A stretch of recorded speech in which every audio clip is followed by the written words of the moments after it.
Mágia českého kormidelníka Aleša Kšečka totiž urobila z Liptákov víťazný tím. Kým hostia v strelené góly dúfali, Ružomberčania v ne pevne verili. Najmä keď sa do ich zostavy vrátil po jednozápasovom treste najlepší corgoľligový kanonier Pavol Masaryk. Už 4. minúta však priniesla Ruži šok. Jej stoper Huber nechcene obslúžil Delarža a Dunajská Streda viedla 1-0, keď sa presného zásahu dočkala po pôstnych 284 minútach. Eufóriu hráčov DAC mohol chvíľu ešte viac rozpumpovať Struhár. Vo výhodnej pozícii sa však zachoval ako typický slovenský obranca, z ktorého by mali radosť akurát tak v rugbyovom tíme. Rugby by určite išlo aj Delaržovi. Nedovolená hra rukou sa mu napokon v tomto zápase stala osudnou. Ružomberčania začali utekať pred prehrou v 25. minúte. Center Slobodu doskákal k Petrovi Maslovi, ten okrem hlavičkového gólu predviedol aj gymnastickú oslavnú bodku.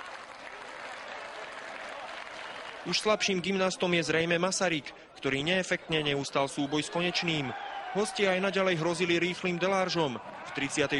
minúte sa pri jeho zastavovaní poriadne spotil Grešák a tréner Kšeček si po offsideom zaváňajúcom brejku DAC zanadával na asistenta rozhodcu. Hromžiť však mal predovšetkým na výkon svojich zverencov. Na začiatku druhého dejstva urobil Dzon Delárž z Petra Masla a Martina Jurkemika neškodných sprievodcov. Cestu za druhým gólom mu prekazil až napajedený Hrdlička. Rodák z Konga mal však aj čierne chvíľky. V 66. minúte po strele Németa hlúpo vrazil loptu do bránky rukou. Svojmu spoluhráčovi zrejme ukradol gól, seba diskvalifikoval a svoj tím oslabil, keďže za podobný priestupok už jednu žltú kartu mal. Rozhodca Michal Smolák nemal o čom premýšľať.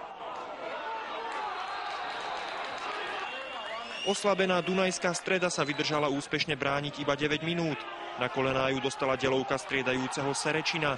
Filip tak 100% splnil žolíkovskú misiu, na ktorú ho vyslal tréner Kšeček. A aby toho nebolo na žltomodrých málo, v 77. minúte definitívne rozhodol ďalším krasopisným zakončením Jiří Skalák. Ružomberok, Dunajská Streda 3-1. Zverenci Kristiána Németa sa síce po 3 nulových zápasoch konečne tešili z gólu, ich séria prehier však už má 4 dieliky. To tréner Ružomberka Aleš Kšeček sa stáva miestnou celebritou, pretože od jeho príchodu stratili Liptáci v 6 zápasoch iba 2 body. Zápas sa lámal pri zrejme gólovej strele hostujúceho Žolta Németa zo 66.